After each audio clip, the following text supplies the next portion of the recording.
안녕하세요. 저녁이라 좀 어색하네요, 그죠? 암송도 없고, 그죠? 잠시 기도하겠습니다.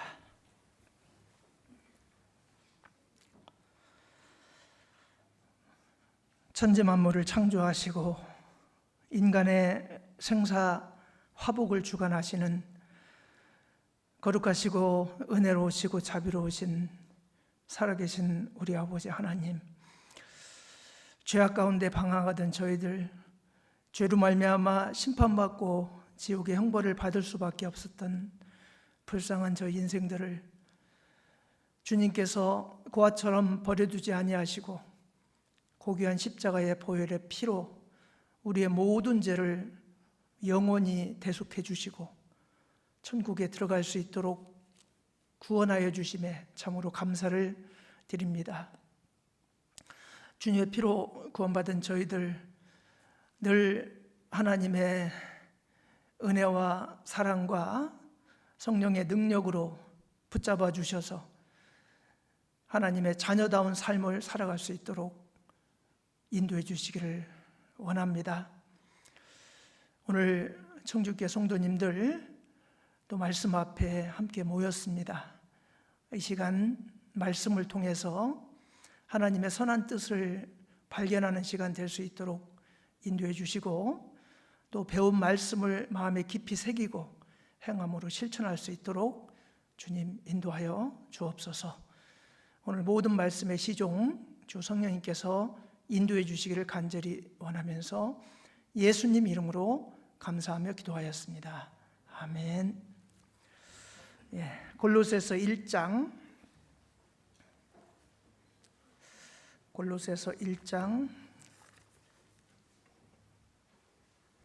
28절 29절입니다.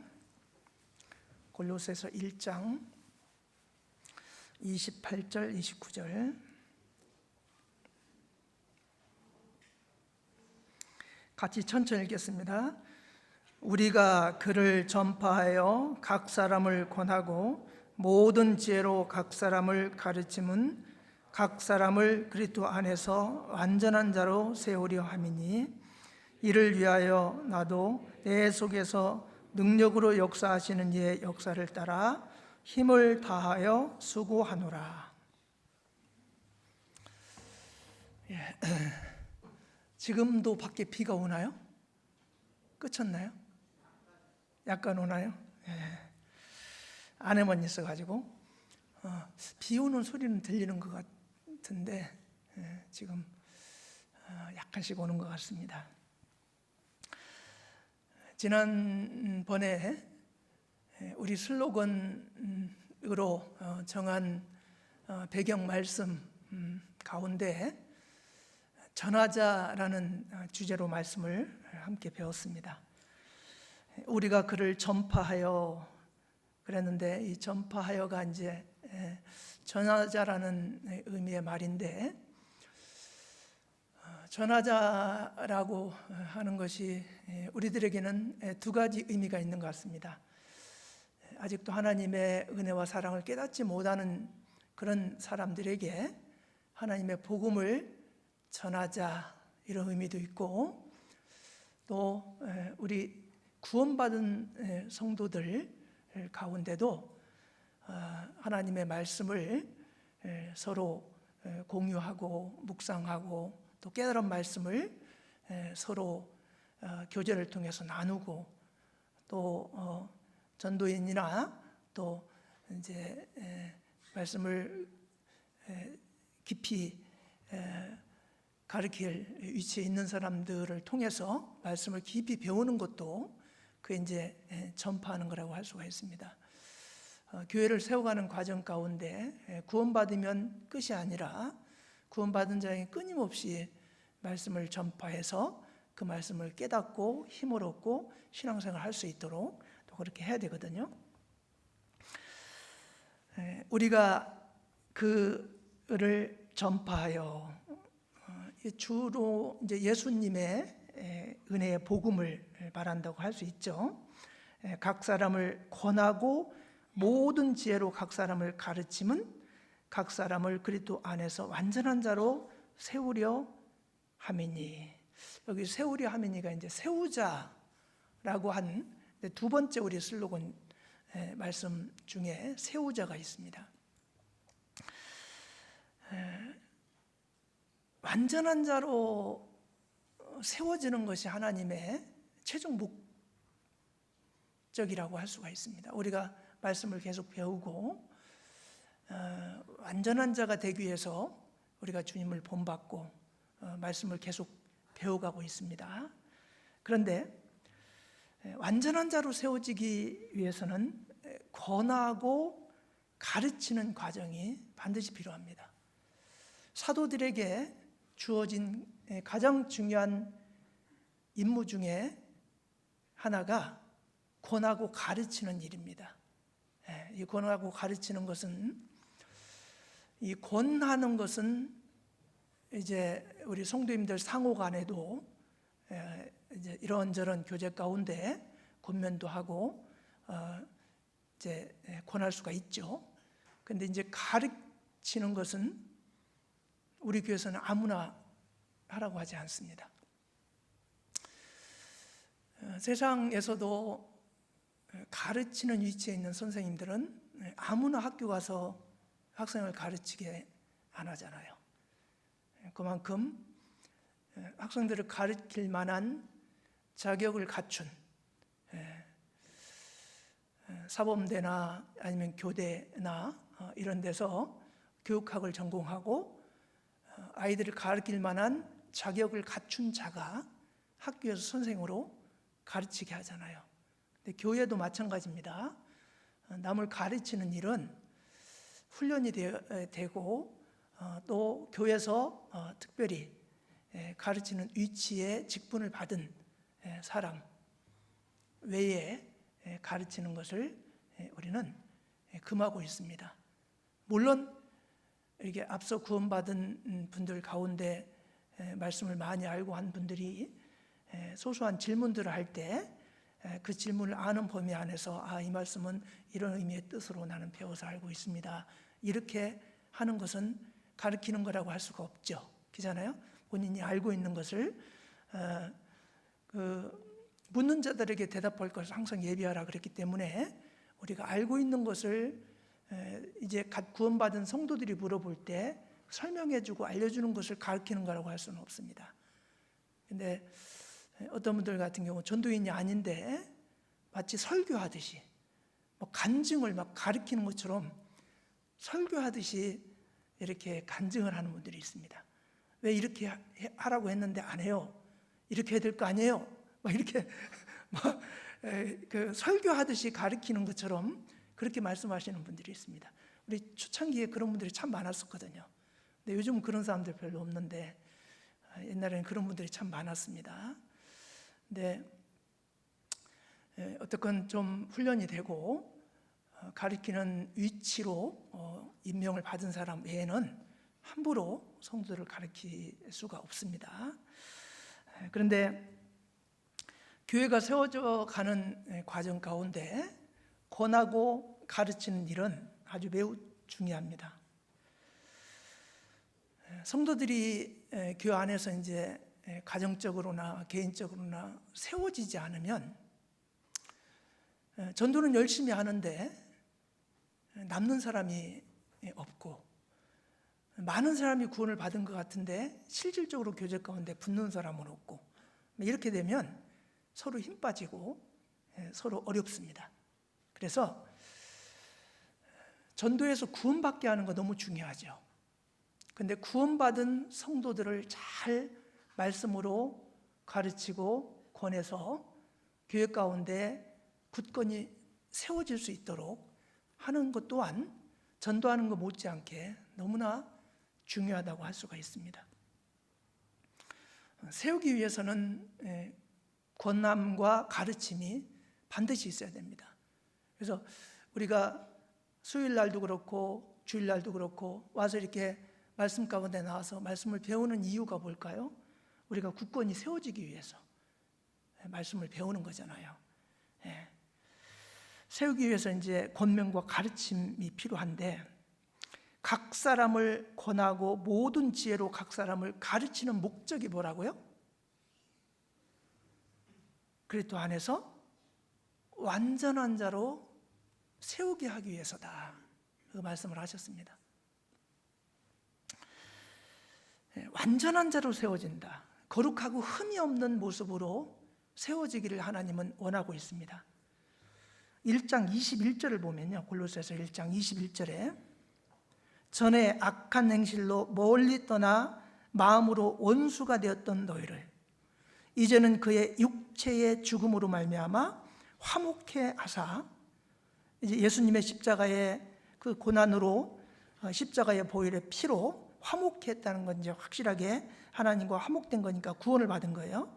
구원받게 하사 너희로 거룩하고 흠이 없고 책망할 것이 없는 자로 그 앞에 세우고자 하셨으니, 확실하게 구원을 받은 사람은 거룩하고 흠이 없고 책망할 것이 없는 자로 주님 앞에 세워지기를 하나님은 원하시는 겁니다.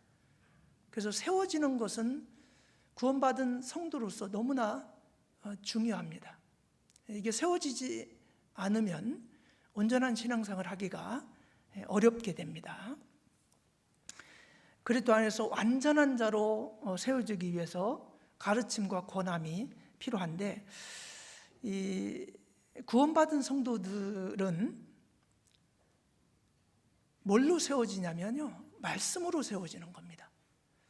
그냥 세워지는 게 아닙니다. 말씀으로 권하고 말씀으로 가르침을 받아서 세워집니다. 우리가 어떤 성도를 세우기 위해서 가서 권면하고 또 이렇게 교제해주고 그러잖아요. 근데 내 육신적인 경험, 육신적인 생각을 가지고 교제해주면 세워지기가 어렵습니다. 특히 우리 구원받은 성도들은요, 하나님의 말씀으로 세워져야지 자기 생각으로, 자기 육신적인 경험으로, 지식으로, 인정으로 세우려고 해서는요, 잠시는 서는 것 같습니다. 근데 힘을 얻지를 못합니다. 그래서 항상 말씀으로 힘을 얻어서 넘어졌다가도 일어나는 분이 아주 단단하게, 오히려 전보다도 더 굳건한 믿음으로 세워지거든요. 그래서 항상 우리를 세우는 것은 말씀이지 인정이나 세상 지식이나 어떤 세상 경험으로 세워지는 것이 아니라는 것을 잘 알아야 됩니다. 권하는 것은 권면한다라는 의미의 뜻이 있잖아요. 근데 권면한다 그러면 많은 사람들이요, 잘못한 것을, 책망받는 것을 권면한 것으로, 잘못하고 있을 때 왜 그렇게 해요? 그렇게 하면 안 돼요. 이렇게 책망받는 것을 권면한다, 권면받는다, 이렇게 생각하는 경우가 많아요. 근데요, 물론 하나님 말씀 가운데 합당치 못하고 잘못했을 때 하나님 말씀으로 책망을 하죠. 하나님 말씀은 교훈과 책망과 바르게 함과 의로 교육하기에 유익한 책이기 때문에 바로 살게 하기 위해서요, 잘못된 길로 갈 때는 권면을 통해서 책망하기도 합니다. 근데 책망하는 면만 있는 게 권면이 아니에요. 권면은요,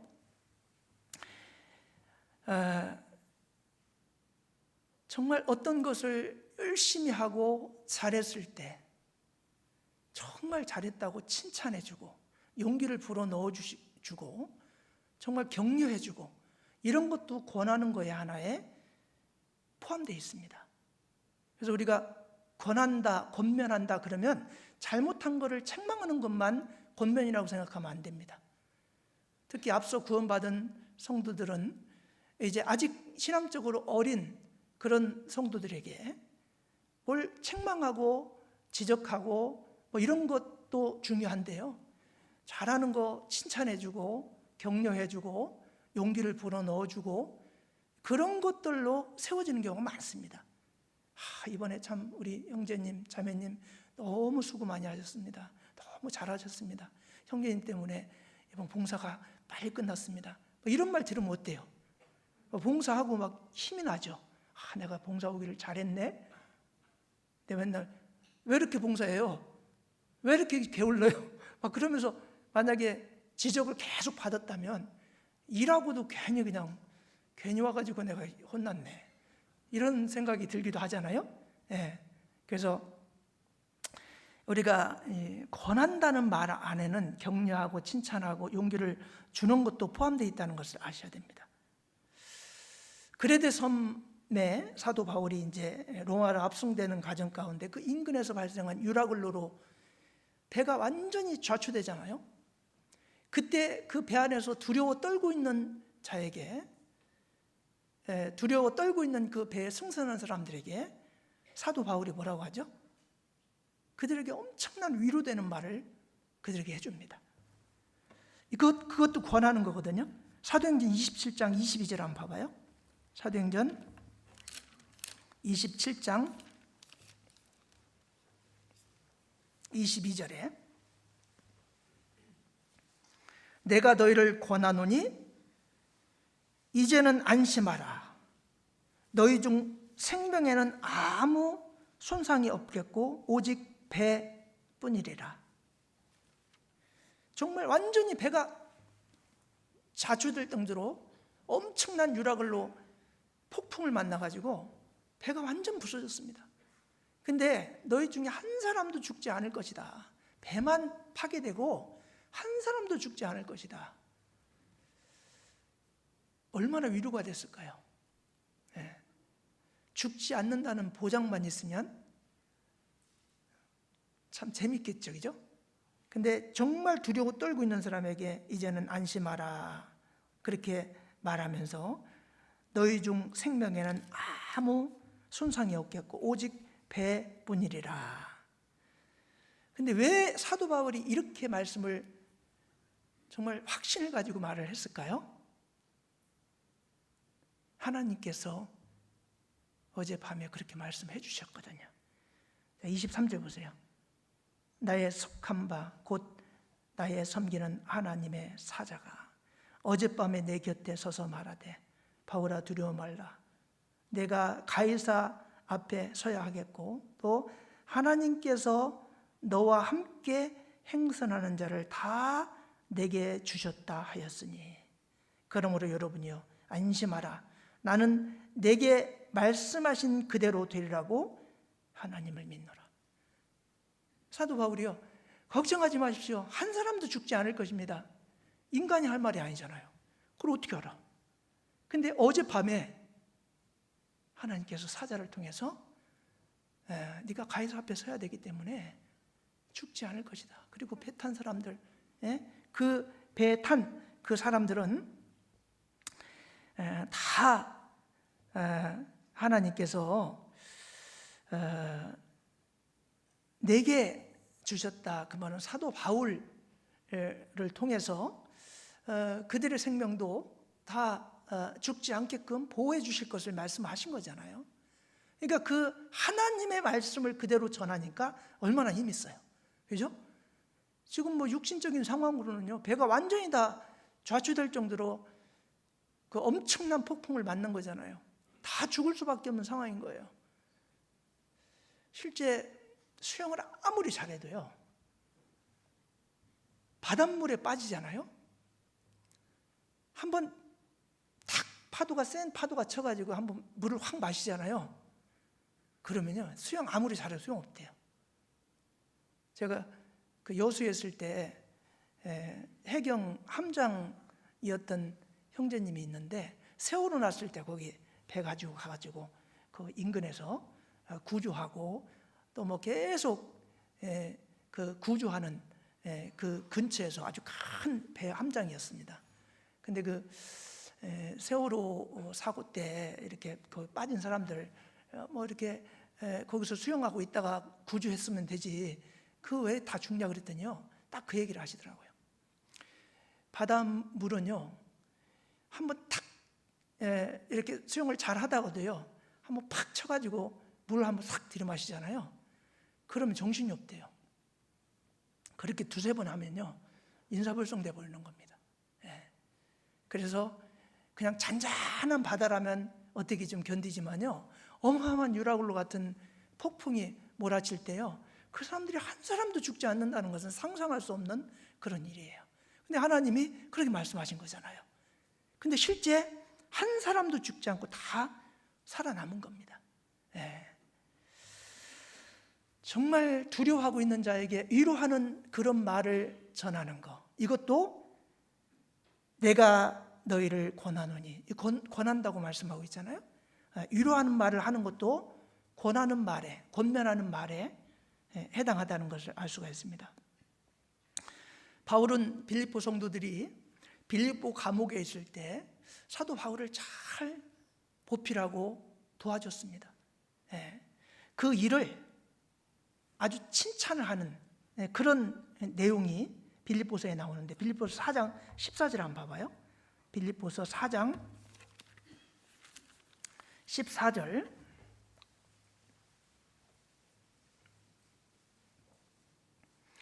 (14절에서 17절까지) 보겠습니다. 그러나 너희가 내 괴로움에 함께 참여하였으니 잘하였도다. 빌립보 사람들아, 너희도 알거니와 복음의 시초에 내가 마게도냐를 떠날 때 주고 받는 내 일에 찬미한 교회가 너희 외에 아무도 없었느니라. 데살로니가에 있을 때에도 너희가 한두 번 나의 쓸 것을 보내었고, 내가 선물을 구함이 아니요 오직 너에게 유익하도록 과실이 번성하기를 구함이라. 사도 바울이 빌립보 감옥에 있을 때 아무도 돌보지 않는 상태에서 빌립보 성도들이 잘 사도 바울을 도왔어요. 함께 참여하였으니 잘하였도다. 이것도요, 권하는 말 중에 하나입니다. 잘하였을 때 칭찬해 주는 말을 하는 거 있잖아요. 그것도 권하는 거예요. 그 교회를 세워가는 과정 가운데 아주 중요한 역할을 한다고 할 수가 있습니다. 그리고 교훈을 거스려서 분쟁을 일으키고 거치는 그런 자들이 있을 때 그런 자들을 살피고 그런 자들을 이렇게 잘 봐서 순수한 성도들에게 오염되지 않도록 막아주는 것, 이런 것들도요, 권함에 속합니다. 로마서 16장 한번 보세요. 16장 17절. 로마서 16장 17절.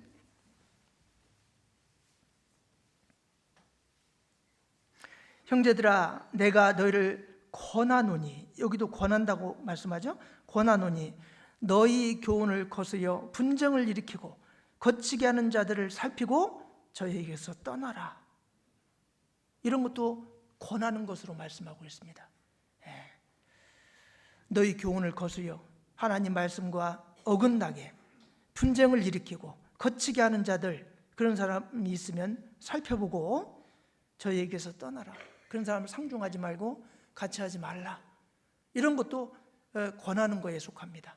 그래서 교회를 보호하고 안전하게 지키기 위해서 거짓 교리가 들으면 그걸 잘 분별해가지고 그런 사람은 골라내고 그런 사람과 가까이 하지 못하도록 격리시키고 그런 것들도 권하는 거라고 이렇게 말을 하고 있습니다.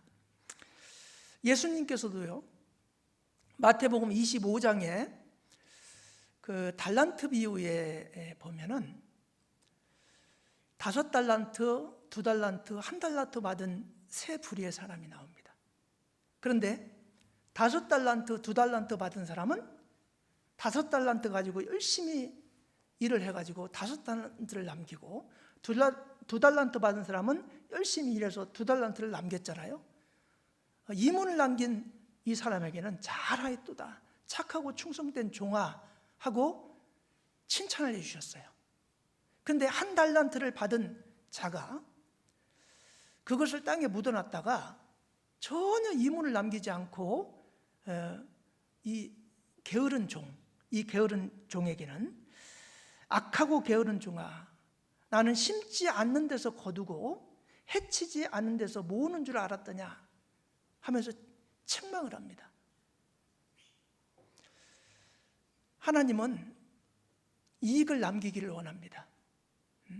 심지 않은 데서 거두지 않습니다. 심었으니까 거두라고 말하고, 해치지 않은 데서 모으는 줄 알았냐. 해친다는 말이 뭘까요? 해친다는 말. 해친다면요, 그 흩뿌리다라는 그런 뜻이에요.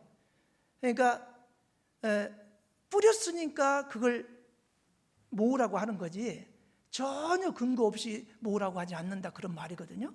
그래서 세번역에 보면요, 그 해치지 않은 데서, 이걸 뿌리지 않은 데서 이렇게 말하고 있습니다. 모으는 줄 알았냐?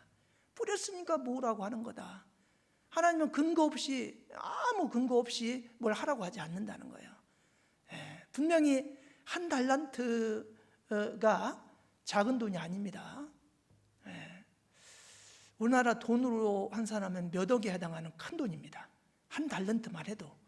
그걸 가지고 조금이라도 본인이 일하기 싫으면은 은행에 맡겨서 이자라도 붙여 놨어야 될 거 아니에요. 아무것도 안 하고 땅에 묻어놨다가 그냥 가지고 온 게으른 종, 악하고 게으른 종아, 이렇게 말씀하셨어요. 그러니까 잘한 것은 칭찬해주고 잘하지 못한 것은 책망하잖아요. 이런 것들이 권면입니다.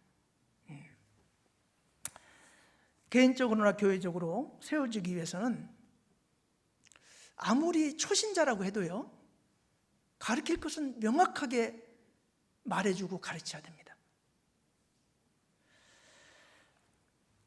우리가 교제를 하고 하는데요, 교제가 필요하잖아요. 그런데 세상 사람들이 말하는 이성교제하는 곳이 교회가 아니에요. 그거 아셔야 됩니다. 우리 교회는 이성 간에 개인적으로 밖에서 만나지 못하게 하고 있습니다. 만나는 것이 무슨 죄냐? 그건 아니죠. 그렇지만 이성 간에 개인적으로 만나는 건 죄를 지을 수 있는 소지가 있기 때문에 그렇게 하지 말라고 합니다. 전도인도 동성인 경우 괜찮지만 이성인 경우 밖에서 개인적으로 만나서 밥을 먹거나 그거 하면 안 됩니다. 그런 경우가 생기면요, 동성을 같이, 여러 사람이 같이 가서 최소 한두 명이라도 같이 가서 만나고 같이 식사하고, 그게 정상입니다. 개인적으로 이성 간에 남녀 둘이 딱 만나서 어디서 제3의 장소에서 둘이 식사하고, 그런 것이 좋지 않습니다. 좋은 의미에서 해도 잘못하면 시험 받을 수 있고 좋지 않거든요. 그렇기 때문에 그런 것들이 합당치 못합니다. 근데 괜찮아, 그래도 돼, 그렇게 말하면 안 되겠죠. 아무리 초신자라고 해도요, 아무것도 모른다고 해도 그런 걸 확실하게 가르쳐 줘야 되거든요. 술도 마찬가지예요. 요즘 그 다른 교회들, 일반 교회들 보면요, 술 다 먹거든요. 천주교는요, 신부들이요, 이제 미사 끝나고 나서요 모여서 술 파티 합니다. 맥주니 술이니 담배니 다 먹습니다. 하나님께서 주신 것은요, 감사함으로 받으면 버릴 게 없어요. 그래가지고 다 먹거든요. 그러다 보니까 이제 다른 교회들 같은 경우는요, 술 먹는 사람들 많습니다. 그러니까 우리 교회도 술 먹어도 된다, 이렇게 생각하면 안 돼요. 우리 교회는 구원받은 성도들이 술 먹는 것을 분명히 금하고 있습니다. 그건 명확히 가르치고 명확히 말해줘야 돼요. 술을 먹는 것을 보고도 먹어도 괜찮아, 이렇게 말하면 될까요? 안 됩니다. 술 취하지 말라고 했지 술 먹지 말라고 안 돼 있다고, 그럼 안 되죠. 그리고요, 술 먹어도 되는 것처럼 나온 데가 있어요. 그런 말씀 찾아갖고 술 먹어도 돼, 힘들고 어려울 때, 죽을 만큼 괴로울 때는 먹어도 돼, 그렇게 말하는 사람들이 있거든요. 자, 잠언 31장 한번 볼까요?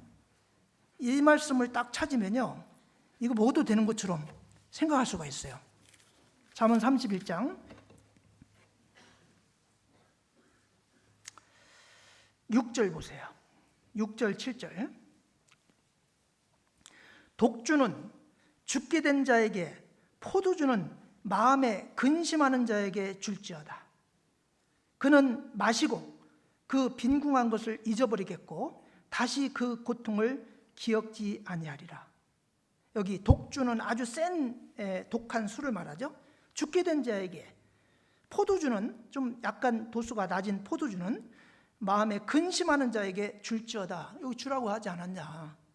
그래서 그걸 마시고 그 빈궁한 것을 잊어버리겠고 다시 그 고통을 기억지 아니하리라. 그러니까 뭐 근심이 있고 정말 죽을 만큼 힘든 사람에게는 술을 마시게끔 술 사줘도 돼요? 예? 그래도 되는 거예요? 지금 이 말씀을 보면요, 실제 힘든 사람에게 독주, 포도주를 마치 마셔도 되는 것처럼 의미가 그렇게 돼 있죠.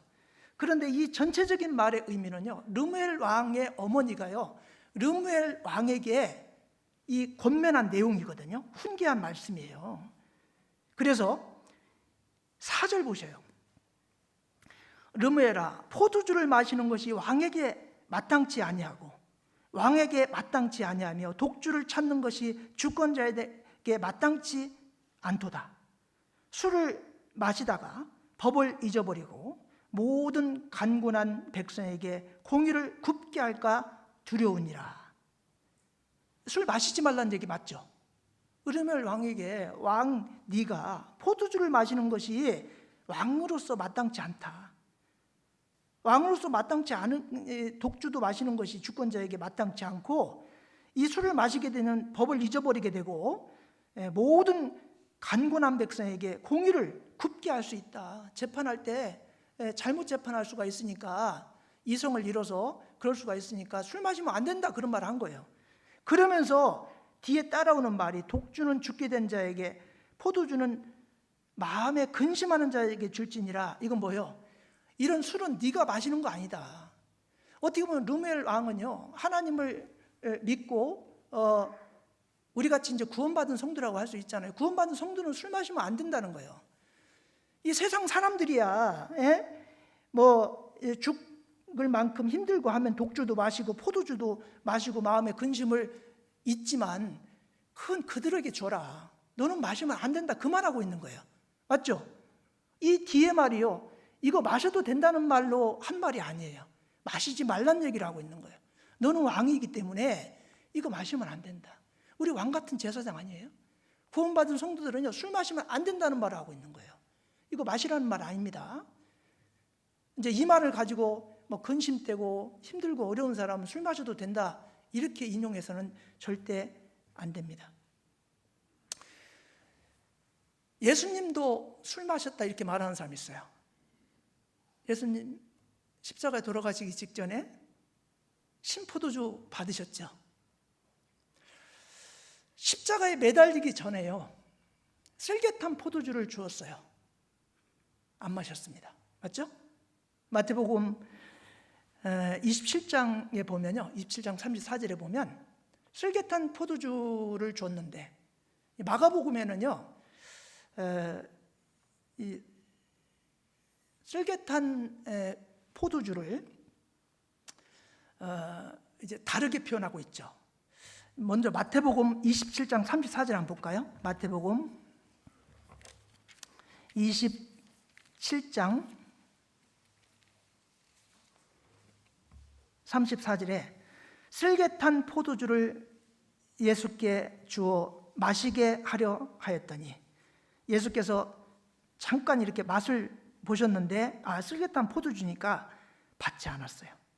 마시고자 아니하시더라 해서 마시지 않았습니다. 근데 마가복음에는 몰약과 쓸개탄 포도주라고 되어 있는데, 이건요, 몰약도 그렇고요, 쓸개탄 포도주는요, 마취제입니다. 그리고 십자가에 매달리기 전에 준 거예요. 왜냐하면 너무 고통스러운 그런 십자가 처형이니까 좀 마취제 같은 그걸 마시게 하거든요.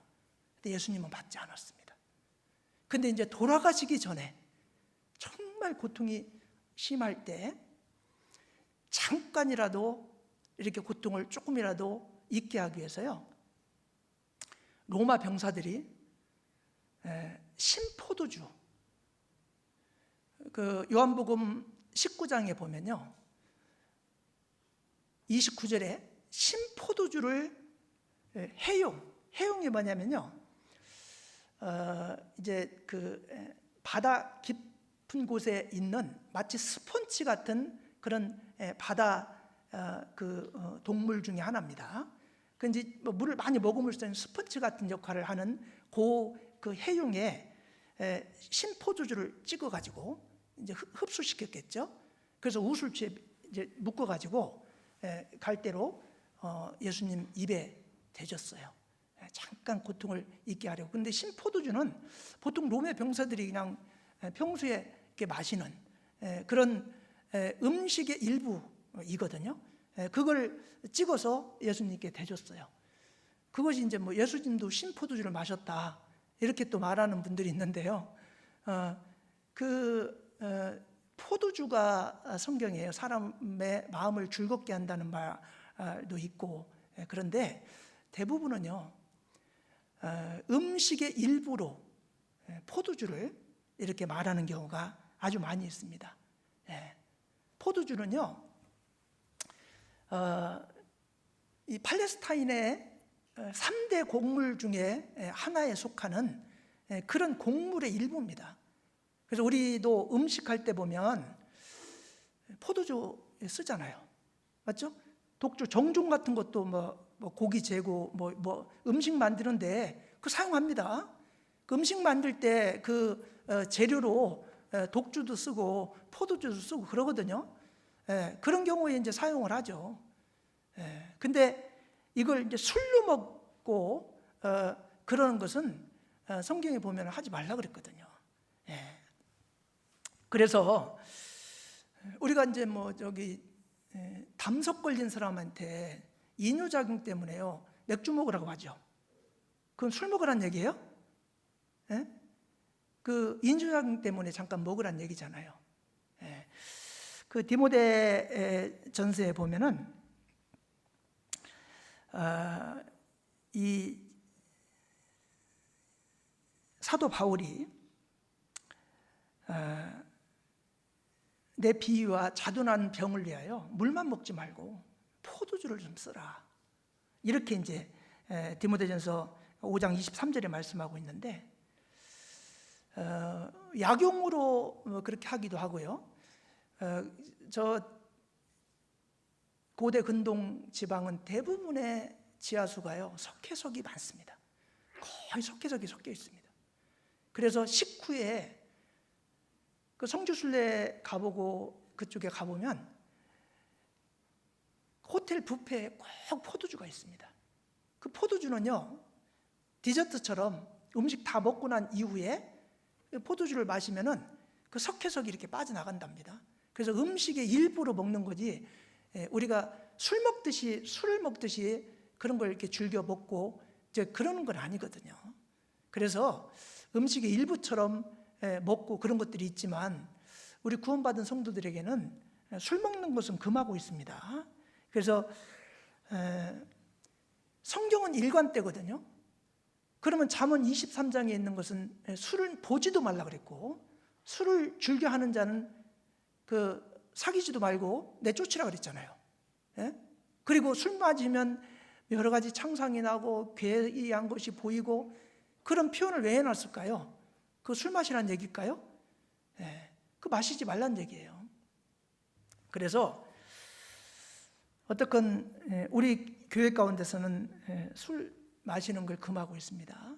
그래서 처음 구원받은 분들에게도요, 술 먹어도 돼요? 그러면 먹어도 돼요? 그러면 안 돼요.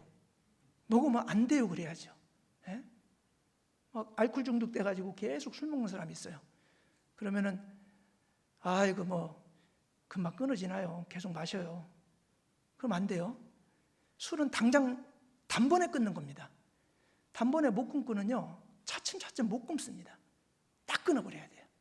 이건 독약이다 이렇게 해서 딱 끊어야지요, 차츰차츰 10잔 먹던 거 5잔 먹고 2잔 먹고 1잔 먹고 될 것 같죠? 더 마시게 돼요. 그렇게 마시면 감질 나가지고 한 병 먹던 게 2병 먹어지고, 2병 먹던 게 10병 먹어지고 더 먹어져요. 안 됩니다. 술은요, 단번에 여러분 지금 이 자리에 계신 분 중에서도 술 드시다가 구원받고 술 끊으신 분들 많을 거예요. 차츰차츰 끊어지는 게 아니에요. 단번에 끊어야 됩니다. 다들 간증하는 거 보면 단번에 끊어서 죽을 만큼 힘들지만 그 참은 거예요. 근데 어느 정도 시간이 지나면 이제 그 금단현상도 없어지고 그 참을만 하고 나중에는 생각도 안 나고 그렇게 되는 거예요. 근데 조금이라도 또 한두 잔이라도 술 되잖아요. 그럼 옛날 그것이 다시 또 돌아와가지고 알코올 중독된 사람들이요, 한 달 동안 안 마셨어요. 한 달 동안 안 마셨으니까 한 잔만 먹을까 하고 먹잖아요. 원시 돼버려요. 죽어도 먹지 말아야 돼요. 그래야 끊습니다. 그래서 그런 걸 잘 교제를 해주셔야 돼요. 네. 그리고 취미생활 같은 것도요, 성도에게 합당치 않는 취미 같은 거 있잖아요. 그거 해도 돼요. 그렇게 말하면 안 돼요. 아무리 좋아해도 안 되는 건 안 된다고 해야 돼요. 네. 그 취미 때문에 신앙생활도 못하고 막 거기에 매여 있고 온통 생각이 거기에 있고 그런 경우에 그거 끊으셔야 됩니다. 그거 정리하셔야 됩니다. 이렇게 교제해야 됩니다. 괜히 마음 상할까 싶어서 아이고 그냥 괜찮아요. 그냥 해요. 이렇게 하면 안 돼요. 안 되는 건 안 된다고. 그래야 그 사람이 세워집니다. 가르침으로 권하고 세우는 방법은 여러 방법이 있죠. 상담을 하게 한다든가 아니면 친밀한 교제를 통해서 이렇게 잘 교제를 해준다든가 아니면 학예, 춘축에, 수양회 같은 게 참석하게 해가지고 확실하게 구원을 받을 수 있도록 해서 세운다든가 아니면 뭐 전도 집회 말씀을 듣게 해서 대부분 이렇게 세워지지 못하고 또 이렇게 교제에서 떨어지고 한 분들이요, 구원이 시원찮기 때문에 떨어지는 경우가 많거든요. 그런 분들은 다시 말씀을 듣게 해가지고 첫사랑을 확실하게 회복하게 해야 됩니다. 그래야 세워집니다. 첫사랑이 확실하지 않고 구원이 확실하지 않은데 아무리 인정적으로 붙잡으려고 해도요, 잠시 왔다가는 또 떨어집니다. 구원이 확실하지 않은 사람 붙잡기가 쉽지가 않거든요.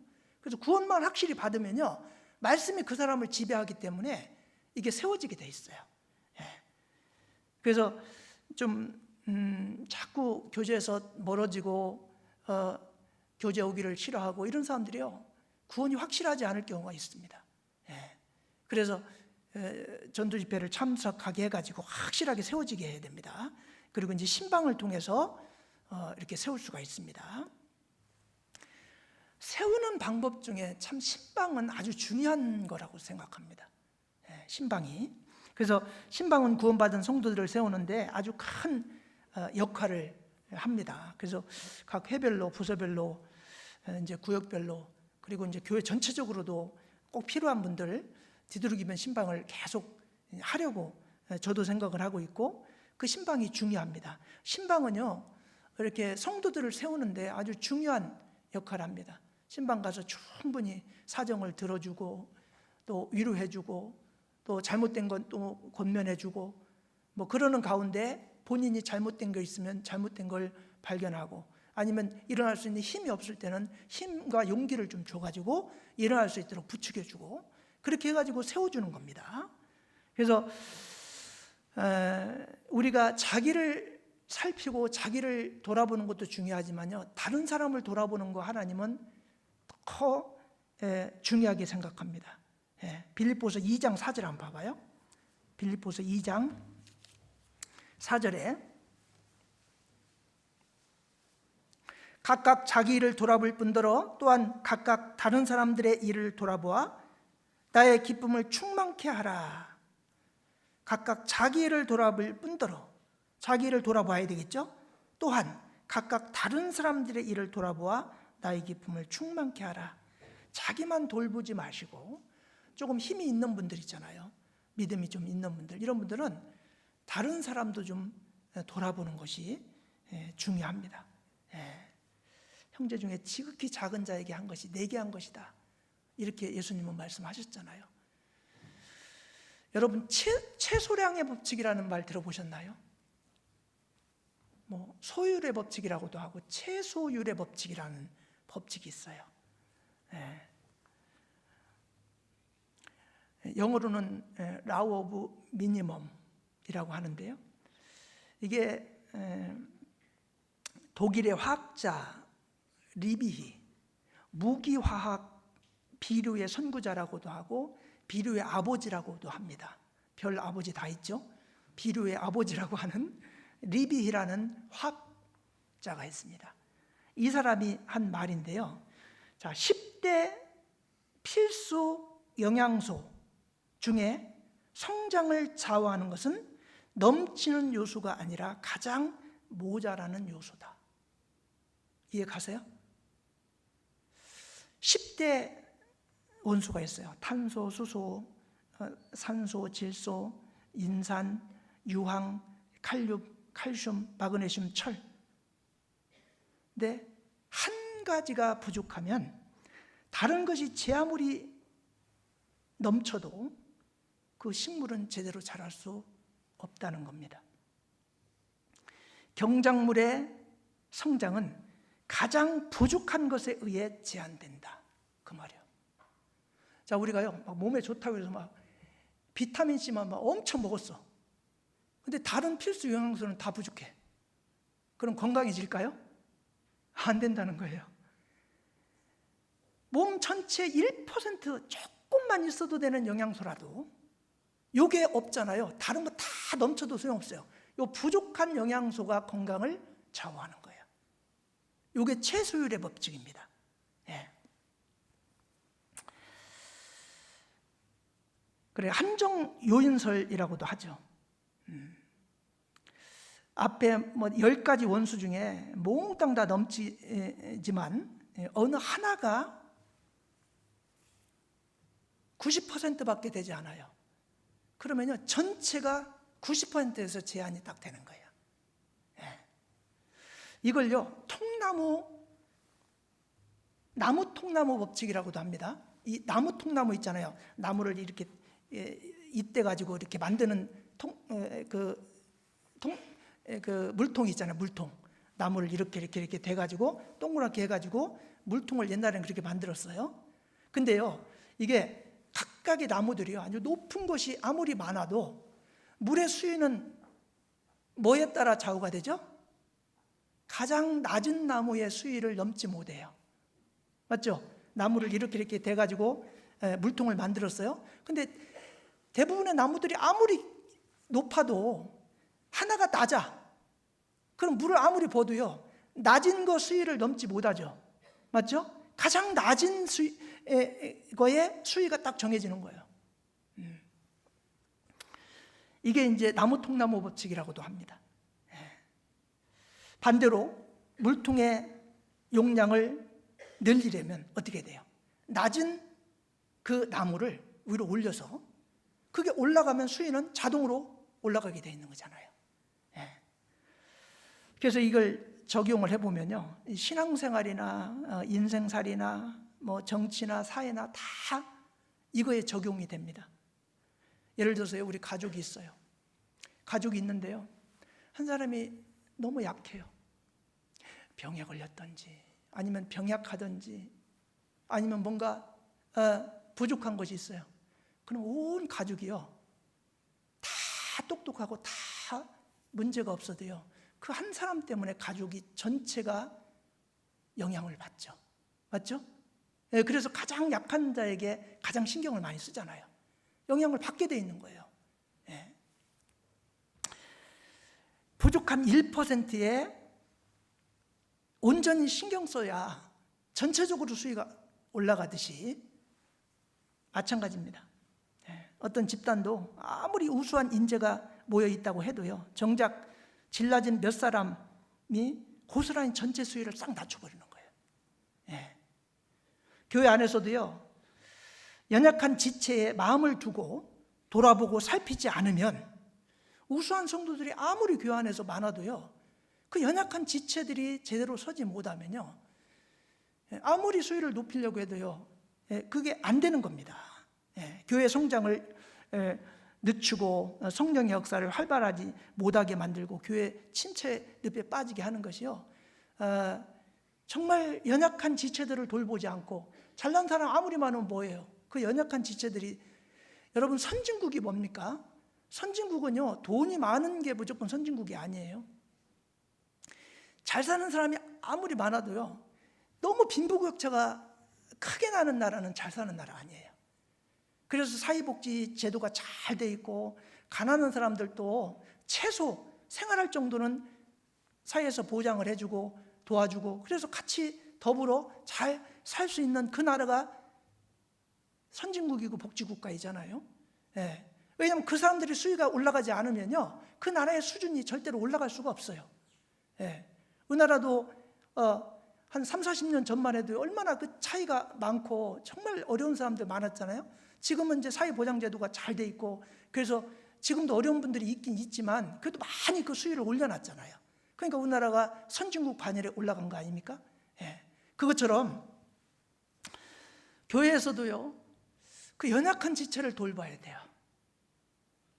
잘 나가는 사람들보다요, 연약한 분들을 자꾸 돌아봐서 그분들이 힘을 갖고 일어설 수 있도록 세우는 역할을 해야 됩니다.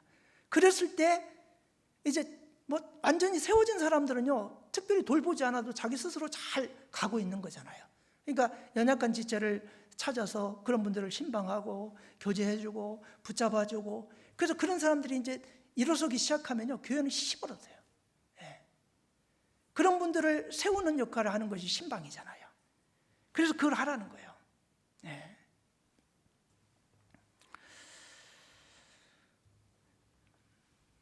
그리고 이제 교회 안에 부정적이고 나태한 몇몇 사람들이 분위기를 이끌어가면요, 교회 전체의 분위기가 그들에게 잡아먹힙니다. 결국에 힘있게 앞으로 나갈 수가 없습니다. 그래서 좀 아간 같은 사람, 그리고 포도는 허는 여우 같은 사람, 누룩의 역할에 소지가 있는 사람 살펴서요, 관찰하고 전체적으로 우리 교회의 수준을 낮추지 않도록 그런 거 봐줘야 됩니다. 그런 것들은 세워져 있는 사람, 믿음이 있는 사람이 잘 살펴가지고요, 그런 사람들이 영향을 미치지 못하도록 막아줘야 돼요. 그래서 이제 구원받은 지 얼마 안 된 분들은 정말 새싹같이 연약하잖아요.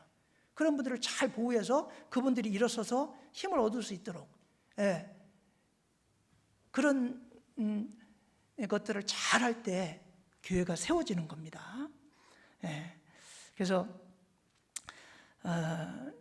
무엇보다도 우리가 연약한 지체들을 잘 살피고 그들을 세우는 것이 가장 중요한 세움의 중요한 포인트가 아닌가, 그런 생각이 듭니다.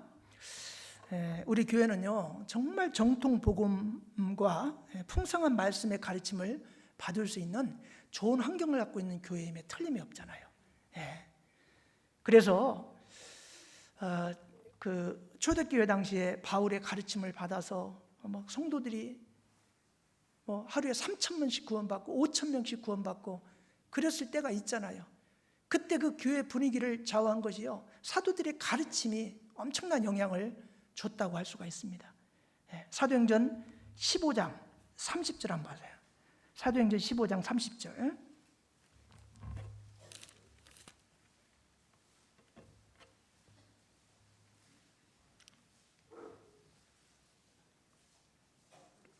(30절에서 33절까지) 저희가 작별하고 안디옥에 내려가 무리를 모은 후에 편지를 전하니 읽고 그 위로한 말을 기뻐하더라. 유다와 실라도 선지자라. 여러 말로 형제를 권면하여 굳게 하고 얼마 있다가 평안히 가라는 전송을 형제들에게 받고 자기를 보내던 사람들에게 돌아가되. 여기도 보면 무리를 모은 후에 편지를 전하니, 사도 바울이 보낸 편지, 그것을 읽고 위로한 말을 기뻐했다 그랬죠. 이게 이제 말씀으로 위로받고 기뻐했다는 그런 말입니다. 유다와 실라도 선지자라. 여러 말로 형제를 권면하여 굳게 하고. 자, 권면하여 굳게 하고, 하나님 말씀으로 권면하고 굳게 했다는 걸 세워진다는 얘기잖아요. 얼마 있다가 평안히 가라는 전송을 형제들에게 받고 자기를 보내던 사람에게로 가되. 초대교회는요, 계속 모이면 말씀을 배우고 또 배운 말씀을 함께 나누고, 그렇기 때문에 힘있게 전도가 되고 교회가 굳건히 세워졌다고 생각합니다. 사도행전 18장 4절도 보겠습니다. 18장 4절에 안식일마다 바울이 회당에서 강론하고 유대인과 헬라인을 권면하니라. 회당에 들어가서 안식일마다, 우리로 말하면 이제 주일마다 바울이 회당에 들어가서 하나님 말씀을 가르쳤어요.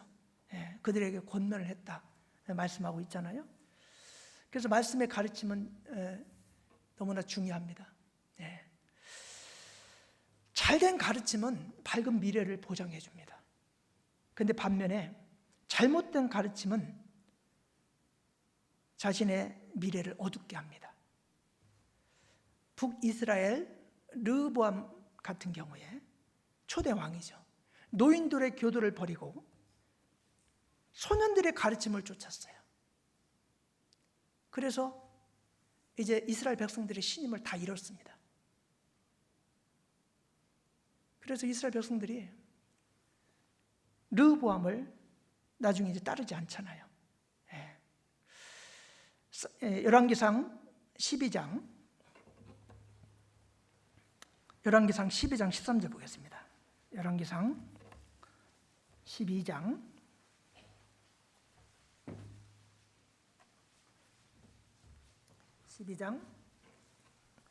13절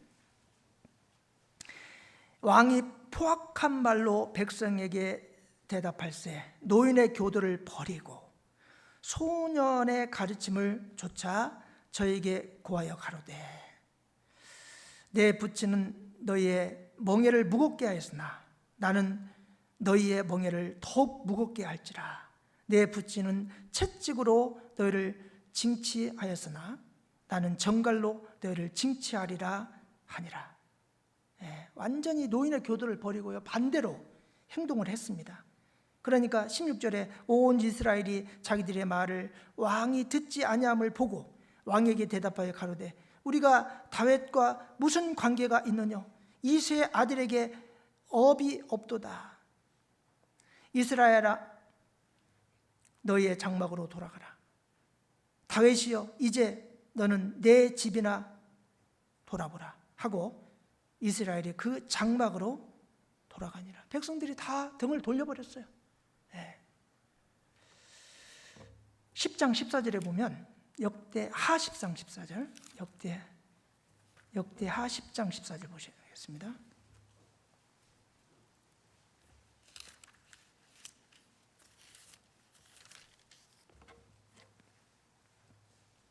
(13절부터) 보시면 왕이 포악한 말로 대답할세 노인의 교도를 버리고 소녀의 가르침을 좇아 저에게 고하여 가로되 내 부친은 너희의 멍에를 무겁게 하였으나 나는 더할지라. 내 부친은 채찍으로 너희를 징치하였으나 나는 정갈로 하리라 하니라. 완전히 반대죠. 노인들의 교도를 버리고 소년들의 잘못된 가르침을 따른 거예요. 그래 백성들이 따르지 않았습니다. 잘못된 가르침은 나중에 그 결과가 비참합니다. 그 잘못된 가르침은요, 신앙을 퇴보하게 합니다. 갈라디아서 5장 7절 한번 보세요. 갈라디아서 5장 7절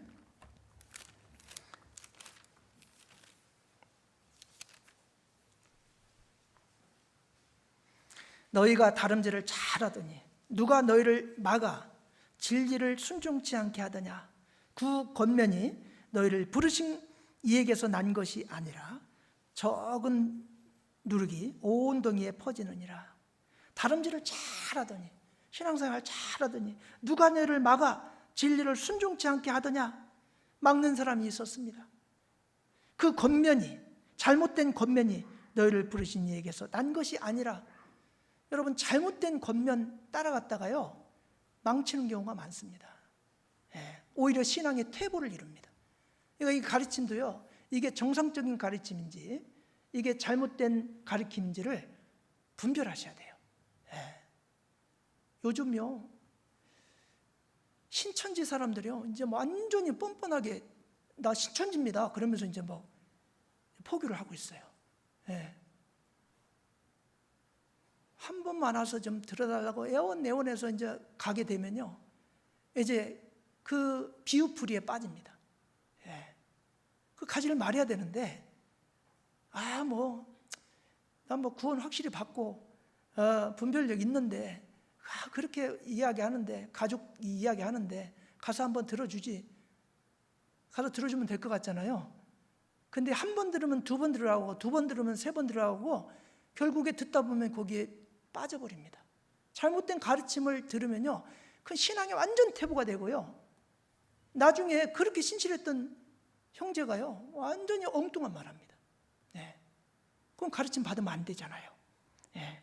그리고 잘못된 가르치면요 입술로만 하나님을 가까이 한다 하면서요 어떻게 보면 마음은 먼 위선적인 신앙생활을 하게 만듭니다. 이사야 29장 13절도 보세요. 이사야 29장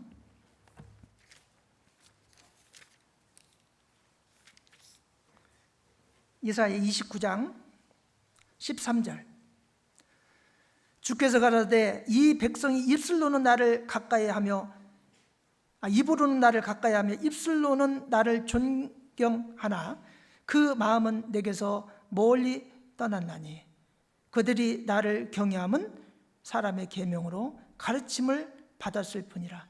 사람의 계명으로 잘못된 가르침을 받으니까 입으로는 하나님을 가까이 하는 것 같아요. 입술로는 존경하는 것 같아요. 마음은 내게서 멀리 떠났나니 위선되게 신앙생활하는 거예요. 네. 이게 잘못된 가르침을 사람의 계명으로 잘못된 가르침을 받으면 위선적입니다. 네. 위선적인 행동을 합니다. 그래서 잘못된 가르침이요 아주 큰 영향을 줍니다. 그리고 잘못된 가르침은요 신앙 성장에 아주 장애 요소가 됩니다. 히브리서 5장 12절도 한번 보세요. 히브리서 5장 12절 때가 오래므로 너희가 마땅히 선생이 될 터인데 너희가 다시 하나님의 말씀의 초보가 무엇인지 누구에게 가르침을 받아야 할 것이니 젖이나 먹고 단단한 식물을 못 먹는 자가 되었도다. 때가 오래므로 구원받은 지가 오래됐으므로 마땅히 선생이 되어야 돼요. 근데 이게 말씀의 초보가 무엇인지 다시 가르침을 받아야 한다. 전혀 안 자란 거예요. 네, 잘못된 가르치면요 성장이 안 됩니다.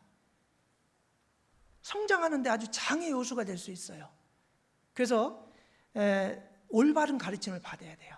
올바른 가르침을 받잖아요. 사도들의 올바른 가르침은 아까도 말씀드렸잖아요. 초대교회가 사도들의 가르침을 받아서 서로 교제하며 떡을 떼며 기도하기를 전혀 힘쓰니까요 구원받는 사람이 날마다 더하게 하셨다. 올바른 가르치면요 정상적으로 성장이 되고 전도가 잘 되고 부흥이 되고 그럴 수밖에 없는 거예요. 근데 이제 계속 퇴보가 되고 침체가 되고 뭐가 문제가 있을 때 뭔가 잘못된 가르침이 있는가 잘 봐야 됩니다.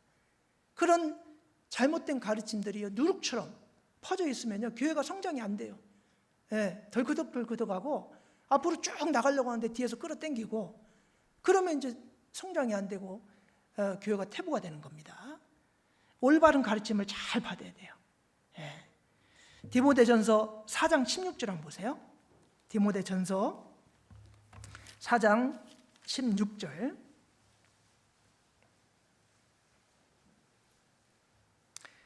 내가 내 자신과 가르침을 삼가 이 일을 계속하라. 이것을 행함으로 내 자신과 내게 듣는 자를 구원하리라. 15절에는 이 모든 일에 전심전력하여 너의 진보를 모든 사람에게 나타나게 하라 해놓고 내가 내 자신과 가르침을 삼가 깊이 생각해서 이 일을 계속하라. 자신과 가르침을 삼가라.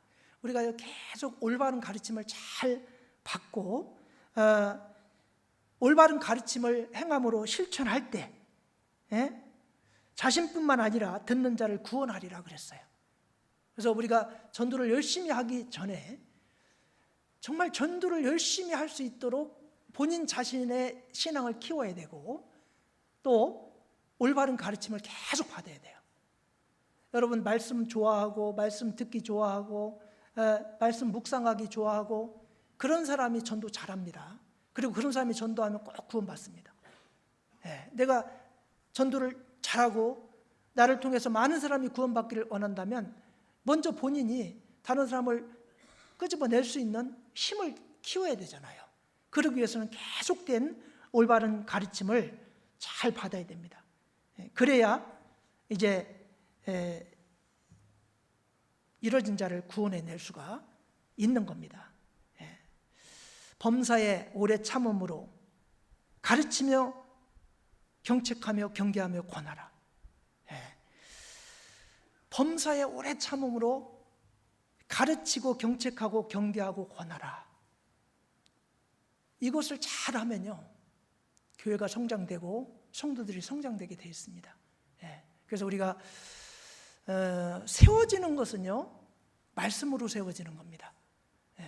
그리고 우리가 성도들을 만나서 교제할 때나 아니면 어떤 그 권면을 할 때나 아니면 신방 가서 이렇게 함께 할 때도 항상 말씀이 사람을 세운다, 말씀이 우리 구원받은 성도를 세운다는 생각을 항상 가지고요 만나서 세상적인 이야기, 육신적인 이야기만 하려고 만나면 안 돼요. 가서 뭔가 말씀 하나라도 심어주고 힘을 낼 수 있는 말씀을 들고 가서 그 말씀을 주고, 본인이 말씀을 이렇게 직접 이렇게 해주기가 힘들면 들었던 말씀 중에 힘이 되는 조각 말씀 같은 거 있으면 그럼 한번 들어보라고 이렇게 권해보고, 그래서 이제 그 말씀 하나가 자기 마음을 싹 세워줍니다. 정말 힘을 잃었던 사람이요 힘을 잃고 비실비실하던 식물이 물을 주거나 뭐 거름을 주면 빼쭉 쓰잖아요.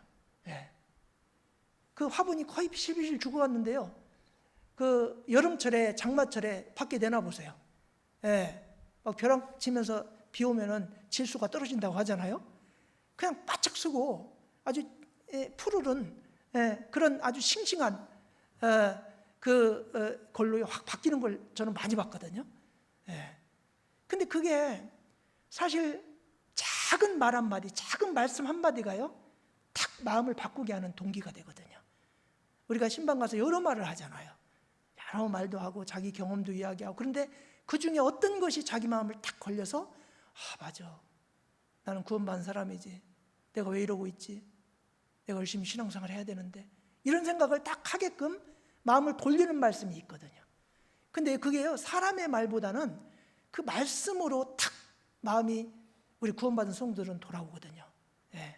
그래서 항상 우리를 세우는 것은 말씀이다 하는 생각을 항상 좀 하시면 좋을 것 같아요. 그래서 전도하는 말씀을 할 때도 제가 말씀을 드렸지만 세우는 것도요 전하는 것과 마찬가지로 먼저 세우는 자가 믿음에 서야 한다고 말씀을 드렸습니다. 먼저 믿음 가운데 본인이 세워져야 됩니다.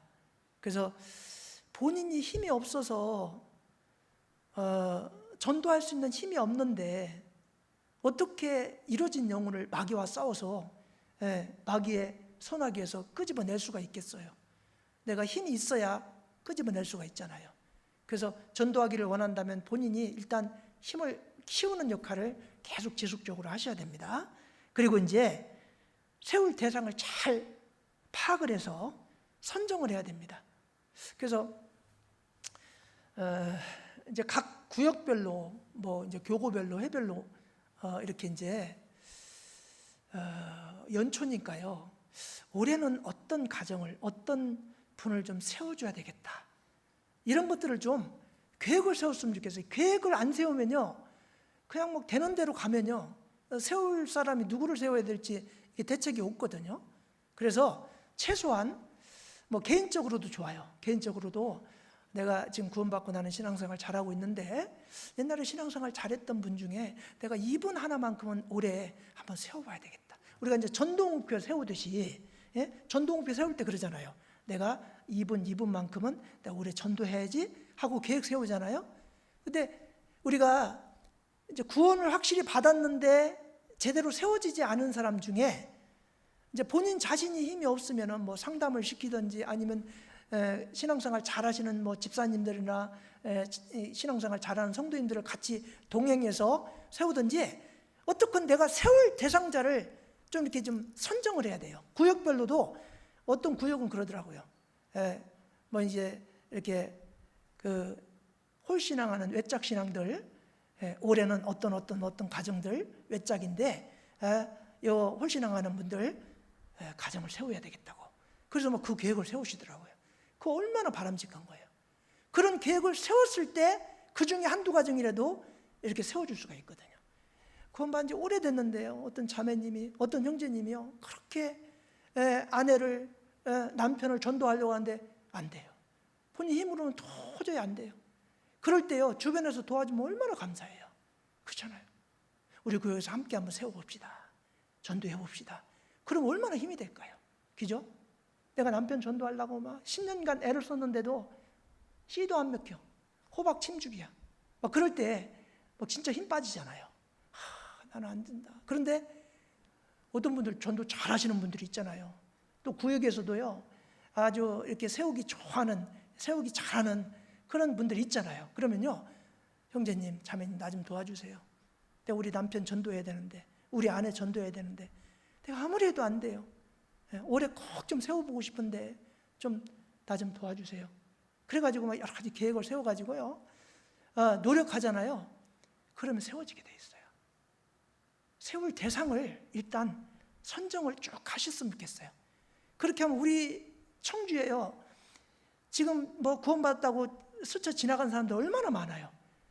새로 전도하는 사람도 중요한데요, 그런 사람 찾아서 세우기만 해도요, 요 2배 될 거예요. 그렇지 않습니까? 그래서 이제 구원받은 지가 좀 오래되신 분들은 사정들을 알고 그런 분들이 있잖아요. 우리 이제 하도 오랫동안 안 나오니까 이제 그 주소록에서도 빼버리고 뭐 기억에서 다 잊혀져 나가는 분도 있을 수 있는 거고.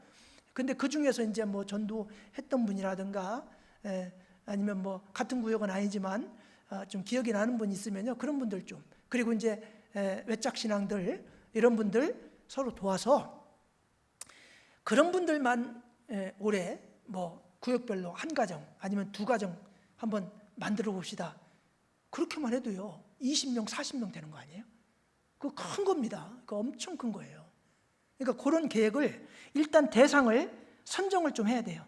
그리고 대상 선정만 해놓고 끝? 그럼 소용없어요. 어떻게 할 건가? 정말 실천 가능한 목표를 설정을 해가지고 행함으로 옮겨야 됩니다.